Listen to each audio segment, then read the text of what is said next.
180cm가 넘는 키에 트렌치코트를 즐겨 입던 멋쟁이 효근 씨와 작은 체구에 당찬 매력이 넘쳤던 승현 씨는 대학 1학년 때 처음 만났습니다. 8년의 연애 끝에 결혼을 했고 이 부부에게 보물과 같은 두 아들 민재 그리고 그 다음 해에는 민기가 태어났습니다. 대학원에서 전자공학을 전공하고 곡물 가공 설비업체에 근무하던 효근 씨는 바쁜 와중이지만 가사와 육아를 돕는 자상한 남편이자 아빠였습니다. 그러던 어느 날 갑자기 잡힌 중국 출장길에 올랐다가 그만 뇌졸중으로 쓰러지고 맙니다. 한국으로 돌아온 후 다행히 수술이 잘 끝나 기적처럼 의식을 되찾았지만 오른쪽엔 마비가 오고 인지 능력은 3살 수준이 되어버렸습니다. 명민하기로는 둘째가라면 서러웠던 효근 씨가 사랑하는 아내와 금쪽 같은 아이들의 이름은 물론이고 자신의 이름마저도 떠올리지 못하게 된 것입니다. 한순간에 3살 나이가 된 남편과 8살, 7살 두 아이를 동시에 돌봐야만 하는 아내 승현 씨. 그녀는 슬퍼할 겨를도 머뭇거릴 틈도 없이 매일 아침마다 남편 효근 씨의 휠체어를 밀며 씩씩하게 재활치료실을 누비며 다닙니다. 하루에 받아야 하는 재활치료만 너댓 개가 넘습니다. 어떻게 하루가 가는지 모르지만 효근 씨의 무뎌진 손끝 감각에 도움이 될까 싶어 틈틈이 바느질을 시키고 마비가 온 손과 발을 정성스럽게 마사지해주며 밥을 먹을 때마다 반찬 이름 맞추기 게임도 잊지 않습니다. 이들은 인천 산재병원에서 생활하며 재활하고 있는 효근 승현 씨 부부로 지난 2012년 KBS 인간극장, 우리 어르신들은 다 알죠? 인간극장. 너무 감동적인 이야기들이 많았죠. 그 프로그램을 통해 소개된 바 있는 장애를 갖게 된 부부 이야기입니다. 지난 연말부터 서울 지하철에서는 장애인 시위가 있었습니다. 25회에 걸쳐서 지하철에서 시위를 벌였고 많은 시민들은 이 때문에 큰 불편을 겪어야만 했습니다.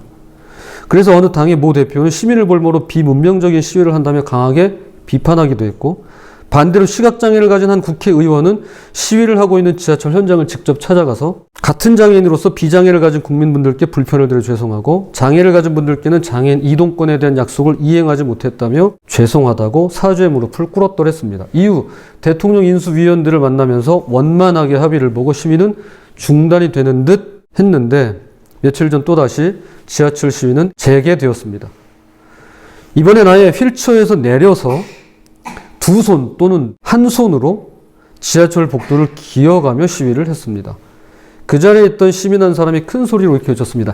야, 이 삐 것들아! 다 먹고 살기 힘들어! 급한 사람들하고 다! 너네만 힘들어! 그분의 심정이 충분히 이해가 됩니다. 하지만 이런 분도 그 중에는 계셨습니다. 출근길 늦게 해드려서 죄송합니다라는 장애인의 사과에 괜찮아요 라며 울먹이는 분도 계셨습니다. 요즘 서울 지하철에서 일어나고 있는 장애인 시위에 관하여 교우 여러분은 어떻게 생각하십니까? 라고 따로 묻지는 않겠습니다. 저마다의 생각이 다를 뿐더러 직접 그 불편함을 겪어보지 않고는 함부로 말해서는 안 될 일이니까요. 사실 우리는 지하철을 이용하지 않잖아요. 서울에 계신 분들은 많이 불편하실 것이라 생각됩니다. 하지만 조심스럽게 이런 질문은 나 스스로에게 던져볼 필요가 있다고 생각합니다. 과연 나는 불의보다는 불편함과 불이익을 더 못 참아하는 그런 사람은 아닐까? 다시 한번요. 과연 나는 불의보다는 불편함과 불이익을 더 못 참아하는 그런 사람은 아닐까? 라고 스스로에게 질문을 던졌으면 좋겠습니다. 한 주간 장애인 시위에 대한 소식들을 계속해서 접하고 그에 대한 정치인들의 말과 반응들을 살펴보고 저희 자녀가 다녀온 장애 이해교육 체험활동에 관해 전해 듣고 학교 채플 시간에 4월 20일 장애인의 날을 맞아 이런저런 이야기를 함께 나누면서 오래되었다면 오래되었다고 할 수 있는 기억 하나가 문득 떠올랐습니다. 고 이중윤 집사님에 대한 것이었습니다. 그분은 태어날 때부터 두 다리에 장애를 갖고 태어나 장애 1급 판정을 받은 분이셨습니다. 제가 알기로는 젊은 시절 팔 힘이 워낙 좋으셔서 보통 사람보다 농사일을 더 잘하셨고 두 팔만으로 사다리를 오르셨던 그런 분이셨다고 들었습니다. 6.25 전쟁 때는 그냥 두고 가자는 가족들의 말에 고 김복순 집사님께서 이선우 집사님의 어머님이시죠. 도련님을 두고 갈 수 없다며 업고 피난길에 오르셨다는 이야기도 들었습니다. 제가 2009년 3월에 고사리 교회에 처음 부임해 왔을 당시 이종인 집사님은 무지개 마을이라고 하는 요양보호시설에 계셨습니다. 그래서 그 다음 주부터 짧게는 매주, 길게는 2개월에 한 번씩 그분을 찾아가서 뵙던 일이 있습니다. 그렇게 2011년 4월 그분의 임종을 지켜보고 장례를 치르기까지 만 3년 동안 꾸준히 그분을 만났더랬습니다. 제가 옛날 자료를 찾아보니까 처음에만 열심히 썼던 일지가 남아있더라고요. 그 중에 몇 개를 좀 읽어드리겠습니다. 처음 갔을 때입니다. 고사육에 온 지 딱 한 주 지나서 처음으로 방문했을 날입니다. 무지개 마을 방문. 음슴체입니다. 용서하고 들으시기 바랍니다. 암행어사 할아버지 연풍내 나가신다고 하셔서 함께 가는데 무지개 마을까지 함께 동행하심. 작은 할아버지 조카 관계. 이중 할아버지 자녀분들은 서울에 있음. 고사리로 가고 싶은데 돌봐줄 식구가 없음. 암행어사 할아버지가 계속해서 찾아온다고 안심을 시킴. 신우 성우에게 1,000원씩 주심. 기도 받음. 기도해드리고 내려옴. 여호와 이레를 경험함. 하마터면 길을 못 찾아갈 뻔했는데 암행어사 할아버지 덕분에 잘 찾아감. 가기 쉬움. 하지만 길이 외지고 험함. 매주 수요일 이 시간에 기다리시는데 꼭 찾아뵈야겠다는 생각이 듦. 다음엔 사진을 찍어야겠다. 또 하나입니다. 할아버지 소원이 뭐냐고 가장 바라는 게 뭐냐고 물었을 때 교회가 잘 되는 거라고 하시던데 자녀들에 대한 소원은 없으신지 아니면 내가 이렇게 찾아뵈니까 그러신지 아무튼 교회를 사랑하는 것만큼은 분명한 것 같다. 더불어 부활절에는 뭘 하면 좋을까 생각이 된다. 자, 또 하나 읽어드리겠습니다. 약과와 뻥튀기를 선물로 사갔다. 아니라고 하지만 좋아하신다. 다른 분들께도 나눠드렸다. 신우 기도해주시고 내가 기도해드리고 나옴. 놀러가는 날만 손꼽아 기다리시는 것 같다. 지난번처럼 집에 데려가라는 말씀은 안 하신다. 또 읽어드리겠습니다. 왜 자꾸 오냐고 하시지만 우리가 오는 게 좋은가 보다. 다른 사람들에게 아들이라고 말씀하신다. 오늘은 함께 성경을 펼쳐들고 말씀을 읽고 나눴다. 예수님이 마음속에 계시기에 이곳에 오는 게 나의 일이라고 기쁘게 올 수 있노라고 말씀드렸다. 신우와 함께 무지개 마을로 갔다. 마방터 이종희 할머님이 함께 가신다며 나서셨다. 지난주보다 안색이 좋아 보이진 않으셨다. 밖에 나가고 싶어 하신다. 어디 가시고 싶냐고 하니 멀리 가고 싶으시단다. 회비도 내고 가자신다. 할머니와 이런저런 얘기 나누시고 신우 기도해 주시고 기도해 드리고 왔다. 또 다른 날입니다. 갔더니 침 맞고 계신다. 어제 오는 날인데 안 와서 약간 섭섭하셨나 보다. 그래도 보니까 좋으시다고 하신다. 별로 드릴 말씀도 없고 성경 이야기를 하는 것도 너무 내 중심적인 것 같고 그러다가 시간을 보내고 오는 것 같다. 신우는 차에서 잠들고 성우는 좋아서 뛰어다니고 어르신이 포도 한 송이를 주셨다. 다 먹고 나왔다. 성우가 얌전히 어르신이 하시는 기도를 잘 듣는 것 같았다. 그리고 지난주에 청주에 사시는 여동생 한 분과 아드님이 오셨단다. 오셔서 대성통곡하고 왜 여기 계시냐며 무슨 감금한 것처럼 울고불고 하셨단다. 어떻게 될진 모르지만 청주에 가서 살게 될 수도 있다고 말씀해 주셨다. 그게 어르신을 위해 좋은 건지 뭔지 참 결정 내리기 어렵다. 주님께서 선한 길로 인도해 주시길 바랄 뿐이다. 물론 무지개 마을에서 떠나진 않으셨습니다. 자, 마지막 하나 읽어드리겠습니다. 하나만 더. 지난번에 드린 교회 주보에 500원짜리 4개를 모아서 애들 가져다 주라고 주신다. 가슴이 뭉클했다. 이선우 집사님네가 왜 안 오냐며 아쉬워하시지만 그냥 하는 소리 같으시다. 어느 정도 포기도 하시고 이제 집에 가자 소리 안 하신다. 연풍에 나가 은행에 좀 들르자고 하시는데 그것도 내 맘대로 할 수 있는 건 아니고 아무튼 두고 봐야겠다. 함께 가신 마을분들 수옥정에 내려드리고 곧장 충주 병원에 가야만 했다. 성우 예방접종 날이고 나도 진료를 받아야만 했다. 뭐 이 정도? 네. 그렇다고 여러분의 이야기를 다 일일이 기록해 놓는 건 아닙니다. 안심들 하시기 바랍니다. 네. 늘 시설에서 나오고 싶어 하셨는데 집으로 돌아갈 수는 없고 해서 나중에는 밖으로 모시고 나와서 점심 식사하는 것이 저로서는 해드릴 수 있는 최선이었습니다. 그분에게는 이것이 최고의 낙이셨습니다. 주로 국밥을 좋아하셔서 순댓국이나 소머리국밥을 드셨고 어떤 날은 목욕탕에 가고 싶어 하셔서 저희 6살, 4살 두 아들과 함께 가서 등을 밀어드린 일도 있었습니다. 다른 기록에 보면은 저희 신우와 성우를 데려갈 때마다 꼭 그런 기록이 있었어요. 이건 사역이다. 그래서 그날만큼 유치원에 보내지 않고 사역을 위해서 같이 데리고 갔던 그런 기록들이 있습니다. 시설 밖에 나오시면 그렇게 좋아하셨습니다. 특히 요즘처럼 봄날의 꽃을 너무나도 좋아하셨습니다. 이종윤 어르신 이후로 저희 교회 장애 판정을 받으신 분은 없으십니다. 지병이 있다거나 몸이 불편할 수는 있지만 장애를 가지신 분은 없는 걸로 알고 있습니다. 몇 년 전까지만 해도 지적 장애를 가지신 성도님이 한 분 계셨습니다. 그런데 가정에 문제가 있어서 제가 도와드리려고 나섰다가 그래서 병원도 다녀오고 뭐 상담소하고 얘기도 사회복지사하고 통화도 뭐 이렇게 하다가 결국 수년째 나오지 못하고 계십니다. 가족들의 반대로. 그렇게 지금은 교회에 장애를 가지신 분이 아무도 안 계십니다. 제가 이제 오늘 본문 말씀을 나누겠습니다. 우리가 잘 아는 다윗은 약 3m나 되는 적장 골리앗과 나라의 운명을 걸고 1대1로 맞붙은 적이 있습니다. 애들 표현으로 하자면 맞짱을 떴습니다. 당시 10대였던 다윗은 돌팔매질로 그의 미간을 정확하게 명중시키면서 골리앗을 쓰러뜨리고 전쟁을 승리로 이끈 대영웅이 됩니다. 그 후로 당시 사울왕은 다윗에게 라이벌 의식을 갖게 되었고 그를 향해 미움이 싹트기 시작합니다. 그렇게 10년이 넘도록 사울 왕은 다윗을 죽이려고 시도했고 다윗은 광야로 동굴로 국외로 숨어 다녀야만 했습니다. 그러나 사울 왕의 아들인 요나단은 다윗을 친동생처럼 아끼고 이들은 깊은 우정을 나누었더랬습니다. 그러던 중 블레셋과의 전쟁에서 사울 왕과 요나단 왕자가 전사하고 사무엘 선지자 예언대로 다윗은 이스라엘의 제2대 왕에 오르게 됩니다. 그때 다윗이 했던 일이 있습니다. 바로 몰락한 사울 왕과 왕족의 후손을 찾는 것이었습니다. 그렇게 수소문을 한 끝에 마침내 한 사람을 찾게 됐는데 그가 바로 요나단 왕자의 아들 무비보셋이었습니다. 이것이 오늘 본문입니다. 자, 다윗이 이렇게 말합니다. 사무엘하 9장 7절입니다. 다윗이 그에게 이르되 무서워하지 말라. 내가 반드시 내 아버지 요나단으로 말미암아 내게 은총을 베풀리라. 내가 내 할아버지 사울의 모든 밭을 다 내게 도로 주겠고 또 너는 항상 내 상에서 떡을 먹을지니라 하니. 그러면서 사울 왕을 모셨던 시종 시바를 불러 이제부터 무비보셋을 주인으로 모시며 그 집안을 관리하라고 명령합니다. 자, 오늘 말씀 10절 11절 너와 내 아들들과 내 종들은 그를 위하여 땅을 갈고 거두어 내 주인의 아들에게 양식을 대주어 먹게 하라. 그러나 내 주인의 아들 무비보셋은 항상 내 상에서 떡을 먹으리라 하니라. 시바는 아들이 15명이요 종이 20명이라. 시바가 왕께 이르되 내 주 왕께서 모든 일을 종에게 명령하신 대로 종이 준행하겠나이다 하니라. 무비보셋은 왕자 중 하나처럼 왕의 상에서 먹으니라. 무비보셋은 그동안 숨어서 지내야만 했던 몰락한 왕족의 후손에서 하루아침에 다윗 왕과 한 상에서 식사를 함께하는 왕자의 대우를 받게 됩니다.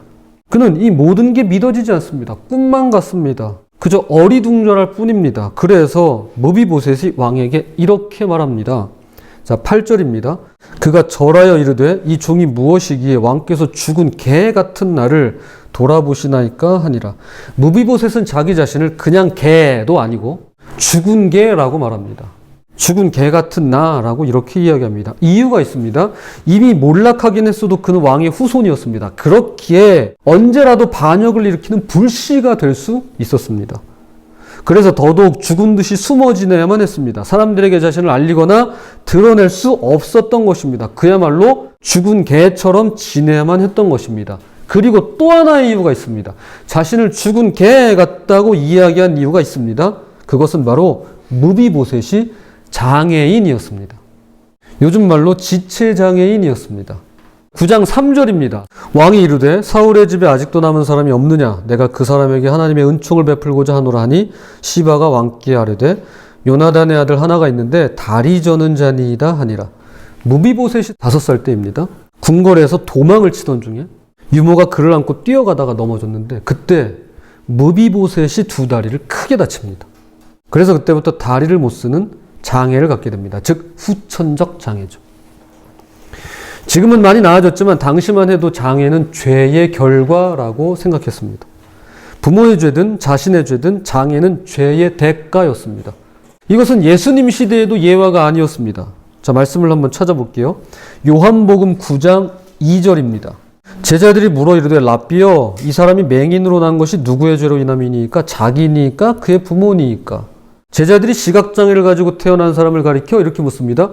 저게 부모 때문인지 아니면 본인 때문인지를 예수님께 묻고 있는 것입니다. 예수님, 부모님 때문에 시각장애인가요? 아니면 본인의 죄 때문에 시각장애인가요? 생각해 보세요. 태어날 때부터 시각장애를 갖고 태어났어요. 그런데 그 당시 의식과 그 당시 상식이 뭐였냐면 저거는 죄 때문이라는 거예요. 누구의 죄? 부모의 죄 또는 아직 뱃속에 있는 그 아이의 죄. 지금 생각하면 말도 안 되는 얘기죠. 그런데 그 당시의 의식이 그랬습니다. 그런데 예수님은 전혀 뜻밖의 말씀으로 제자들을 놀래키십니다. 자, 3절입니다. 예수께서 대답하시되 이 사람이나 그 부모의 죄로 인한 것이 아니라 그에게서 하나님이 하시는 일을 나타내고자 하심이라. 하나님이 하시는 일을 나타내고자 한다라고 주님이 말씀하십니다. 이것은 그 당시로서는 충격적인 이야기입니다. 듣도 보도 못한 이야기, 저세상 이야기예요, 이건. 이보다 1000년이나 앞서선 다윗은 지금 몰락한 사울 왕가의 후손을, 그것도 죄인으로 낙인 찍힌 장애인을 어디서요? 궁궐에서 살게 하면서 언제라도 자신과 함께 왕의 식탁에서 함께 식사하도록 했습니다. 그리고 이 일을 통해서 하나님이 어떤 분이신지, 그리고 앞으로 1000년 뒤에 오실 예수님께서 어떤 일을 하실 것인지를 보여주는 예표가 됩니다. 본인도 무슨 일을 하는지는 몰랐을 겁니다. 그러나 그것을 통해서 하나님이 무슨 일을 하시고 계시고 예수님께서 앞으로 어떤 일을 하시게 되실지를 우리들에게 알려주고 있는 것입니다. 자, 다시 사무엘하 9장 13절로 돌아가서 한 말씀을 읽어보겠습니다. 무비보셋이 항상 왕의 상에서 먹음으로 예루살렘에 사니라. 그는 두 발을 다 절더라. 대한민국 전체 인구 5,183만여 명 중에 장애인은 263만 3천 명으로 매해 무려 5%씩 증가하고 있습니다. 장애인 신규 등록을 보면 40세가 넘으면서 가파르게 증가하고요. 그 가운데 60세 이상이 전체 3분의 2에 해당됩니다. 선천적 장애는 10명 중에 1명꼴이고요. 나머지 9명은 나중에 장애가 생기는 후천적 장애입니다. 다윗 왕의 식탁에 두 다리를 못 쓰는 장애인 무비보셋이 함께했다면 예수님께서 베푸시는 식탁에 장애를 가진 분들이 함께하는 것은 지극히 당연하고 마땅하고 자연스러운 일일 것입니다. 그래서 그랬는지 레슬리 뉴비긴이라고 하는 선교신학자가 이런 주장을 했습니다. 오늘 제목인데요. 장애인이 없는 교회는 장애교회다 라고 급진적인 이야기를 했습니다. 장애인이 그 교회에 없어요? 그렇다면 그 교회는 장애교회입니다. 장애를 가진 교회입니다 라고 말이죠. 비장애인뿐 아니라 장애인이 있다는 것은 주님의 교회에 지극히 자연스럽고 마땅한 일이라는 것입니다. 그들도 똑같이 머리 대신 예수님께 붙어있는 소중한 지체들이며 몸된 교회를 구성하는 데 있어서 없어서는 안 될 주님의 자녀라는 것입니다. 그런 걸로 보면 우리는 장애는 없을지 몰라도 장애교회인 셈입니다. 우리 교회는 장애를 안고 있는 교회라고 볼 수 있을 것입니다. 고사리 교회를 와보신 분들은 아시겠지만 예배당 2층에 위치해 있고 모두 계단으로 되어 있어 휠체어를 이용하시는 분은 혼자 힘으로 올라올 수가 없는 구조입니다. 지금으로선 공간도 마땅한 방법도 없어 답답하고 장애를 가진 분들이 찾지 않는 교회인 것 같다 씁쓸할 뿐입니다. 자, 그럼에도 불구하고 다만 이제 말씀의 결론을 맺으면서 우리가 실천할 수 있는 것을 두 가지로 함께 나누고자 합니다. 첫 번째입니다. 따뜻한 마음을 간직했으면 좋겠습니다. 이 이야기는 제가 늘 하는 이야기이기도 하지만 따뜻한 마음을 계속해서 우리가 잃지 않고 간직했으면 좋겠습니다. 교회에서 치유가 일어나고 기적이 나타나는 것만큼이나 중요한 것은 언제라도 믿고 의지할 수 있는 공동체의 따뜻한 환대입니다. 왜 교회에 기적이 없겠습니까? 왜 우리 교회에 치유가 없겠습니까? 하나님의 교회는 언제나 이 두 개가 있습니다. 그런데 그것만큼이나 중요한 것은 우리 공동체가, 믿고 의지할 수 있는 공동체가 가지고 있는 따뜻함입니다. 따뜻한 환대. 앞서 말씀드린 불편을 끼쳐 죄송하다고 지하철 승객들에게 사과하는 장애인을 향해 어떤 한 분이 울먹이는 목소리로 괜찮아요 라고 말하는 뉴스를 보는데 울컥하더라고요. 얼마나 절박했으면 시민들에게 불편을 끼치면서까지 시위를 이어가나 싶은 것이 이미 장애인 단체 시위는 여의도 국회의사당 쪽에서 빈번하게 있었습니다. 지하철 시위하기 훨씬 전부터 그쪽에서 계속 있었더랬습니다. 하지만 얌전의 방식의 시위는 아무도 알아주지 않는다는 것이죠. 그동안 뉴스에 등장도 하지 않았던 것입니다. 장애인권 운동가 주디스 휴먼은 이렇게 말합니다.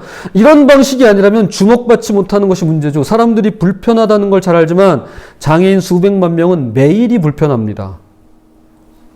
장애인과 약자를 향해 언제라도 따뜻한 마음을 잊지 않고 항상 간직하는 우리 고사리교회 교우분들이 되셨으면 좋겠습니다. 그것이 장애인이든 또는 비장애인이든 말이죠. 둘째로 두 번째 사랑을 나눠주면 좋겠습니다. 설교를 시작하면서 KBS 인간극장에 소개된 효근, 승현 씨 부부 이야기를 전해드렸습니다. 총 5회에 걸쳐서 방송이 되었는데요. 지금도 유튜브에 가면 이것을 볼 수 있습니다. 방송 맨 마지막에 아내 승현 씨가 남편 효근 씨에게 이런 말을 합니다. 인터뷰를 하는 중에 이런 이야기를 합니다. 정효근 씨가 아프기 전에 당신이 나를 많이 챙겨주고 많이 예뻐해주고 그랬잖아. 그게 첫 번째 사랑이라면 당신이 아프고 난 뒤부터 그 첫 번째 사랑에 대한 믿음과 보답, 그런 걸로 이제 내가 두 번째 사랑을 할 거야. 아니, 하고 있는 거야. 앞으로는 예전에 당신이 해줬던 것보다 내가 더 많이 표현하면서 살고 싶어. 이 인간극장의 제목이 바로 이것이었습니다. 두 번째 사랑. 아내 승현 씨가 지금껏 건강했던 남편 효근 씨로부터 받았던 사랑이 첫 번째 사랑이라고 한다면, 이제 아내 승현 씨가 뜻하지 않는 장애를 갖게 된 남편 효근 씨에게 줄 수 있는 사랑이 바로 두 번째 사랑이라는 것입니다. 사랑하는 교우 여러분, 우리는 예수님께 첫 번째 사랑을 받았습니다. 미숙하고 부족하고 흠 많고 나아지는 모습이 거의 보이지 않는 고린도전서 15장의 바울의 고백처럼 만삭되지 못한 자임에도 불구하고 그분께 첫 번째 사랑을 받았습니다. 이제 그분의 첫 번째 사랑을 받은 우리가 더 연약하고 더 힘없고 더 소외되어 있고 더 활동이 어려우신 분들을 향해 두 번째 사랑을 나누고 베풀어야 될 차례입니다. 그런 의미에서 5월에 있는 괴산 장애인 행사에 교회 차량과 운전으로 봉사하겠다고 이제 신청을 하게 되었습니다. 저로서는 이것이 두 번째 사랑을 나눌 수 있는 좋은 기회가 아닌가 싶습니다. 마침내 부활의 날이 오면 장애인이든 비장애인이든 온전한 몸과 영혼으로 주님의 식탁에서 먹고 마시게 될 것입니다. 그날 고대하며 이 땅에서 따뜻한 마음으로 두 번째 사랑을 실천하며 장애인과 비장애인 모두 더불어 함께 살아가는 그런 저와 여러분의 삶이 되시길 주님의 이름으로 부탁을 드립니다. 자, 기도하겠습니다.